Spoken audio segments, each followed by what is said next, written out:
Violence against women is universal. It happens everywhere. In Canada, it's 50 to 60% women will have faced abuse at some point in their lives. That's a Canadian stat. And in US, it's even worse. And child marriages are actually quite a big problem in the US and even here in Canada. So violence against women is universal. It happens everywhere.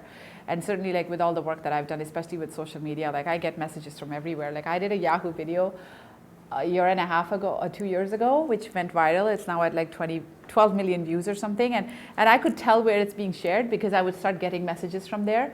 And there was a time when I was getting messages in Spanish because it was being shared in Latin America. So I would sit and translate everything in Google Translate.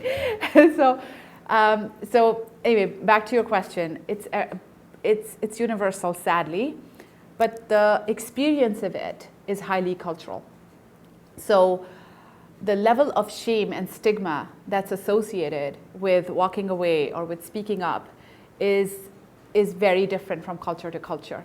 I mentor a lot of survivors, and one of them, she said to me, she's a student at UBC and born and raised in Canada, and very, very, very smart woman.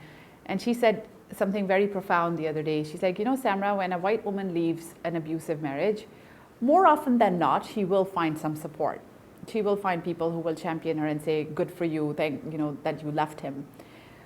When a woman of color, or she said brown woman, but you know what I mean, leaves, she will be shamed and ridiculed. And people will say, are you crazy? Why are you leaving him? You have to stay and make it work. So that's what I mean, like the shame that is like thrown at the victim. It's everywhere. It's in every culture, but in some cultures it's much more elevated. And so one of the things that I try to advocate for when I speak about these issues is that, yes, we have support systems for survivors. We need to build cultural competency in those support systems. Because oftentimes women will say, oh, well, I can't go talk to this counselor because she won't understand my culture. She won't understand when I say my father's not going to talk to me forever because I left my abusive husband, right? So she will say, why? Like, shouldn't your father be happy that you left him? But that's not how it works. And that fear of shame, rejection, isolation, marginalization is the biggest fear, the biggest barrier. It's not financial. It's not, like, of course, those are barriers, language, finance, all of those things, economic barriers, those are there. But as human beings, what do we need most is acceptance. It's connection. That's what we're here for in this world.